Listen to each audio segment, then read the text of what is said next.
Subscribe कीजिए the perfect classes channel को और बेल आइकन को दबाइए लेटेस्ट वीडियो सबसे पहले देखने के लिए।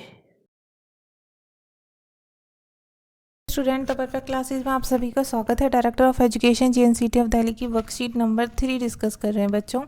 24 सितंबर 2020 की वर्कशीट है, हिंदी की वर्कशीट है बच्चों, क्लास 6 के बच्चों की। ओके, विद्यार्थी का नाम, अध्यापक का नाम आप लोग लिख लेना। तो स्टार्ट करते हैं वर्कशीट। इस पाठ में लेखिका कृष्णा सोबती की बात हो रही है बच्चों। कृष्णा सोबती जी अपने बचपन की बातों को आप तक पहुंचाना चाहती हैं। जब हम अपनी यादों को या बीती बातों को लिखते हैं या सुनाते हैं उसे संस्मरण कहते हैं। आओ पाठ को पढ़कर लेखिका के बचपन को जानें। तो पढ़ते हैं बच्चों। मैं तुम्हें अपने बचपन की ओर ले जाऊंगी। मैं तुमसे कुछ इतनी बड़ी हूँ कि तुम्हारी दादी भी हो सकती हूँ, तुम्हारी नानी भी, बड़ी बुआ भी, बड़ी मौसी भी। परिवार में मुझे सभी लोग जी कहकर पुकारते हैं। ठीक है। हाँ, मैं इन दिनों कुछ बड़ा यानी उम्र में सियाना महसूस करने लगी हूँ।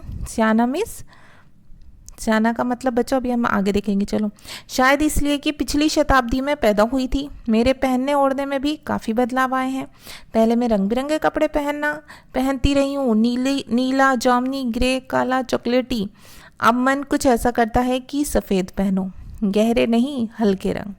मैंने पिछले कुछ दशकों से तरह तरह की पोशाकें पहनी हैं। पहले फ्रॉक, फिर निकर वॉकर, स्कर्ट, लहंगे, गरारे और अब चूड़ीदार और घेरदार कुर्ते।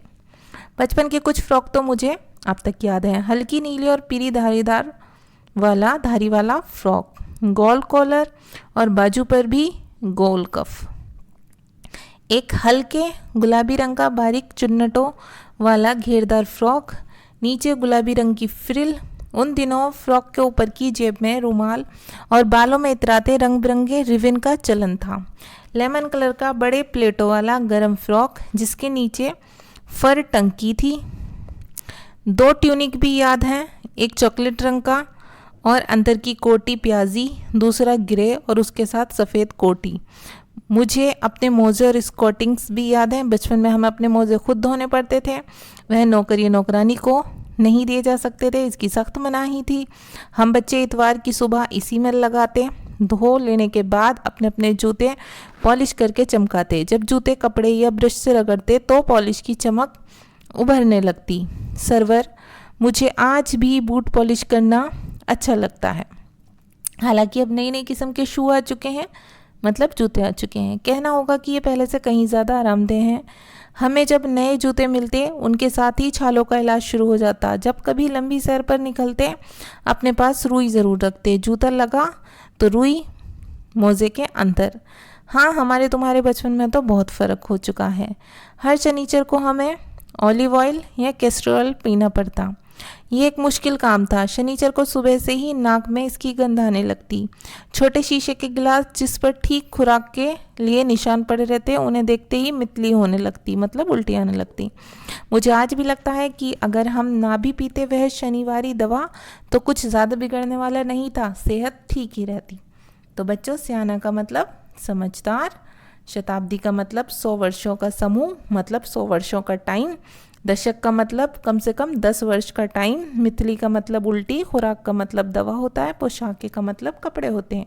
ठीक है, तो अब सॉल्व करते हैं हम क्वेश्चन आंसर।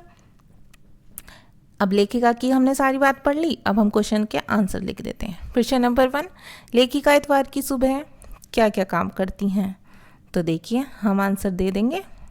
लेखिका आंसर नंबर 1 में हम लिखेंगे इतवार की सुबह मोजे धोती हैं और जूते पॉलिश करती हैं।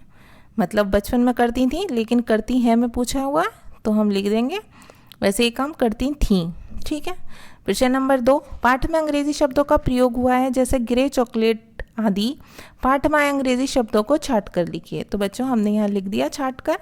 आंसर नंबर 2 में grey, chocolaty, frock, skirt, lemon colour, tunic, polish, shoe, olive oil, castor oil आदि। ओके स्टूडेंट्स, आप लिख लेना आंसर 2। आंसर नंबर 3 में क्या लिखेंगे? लेखिका ने पिछले दशकों में किस किस तरह की पोशाकें पहनी?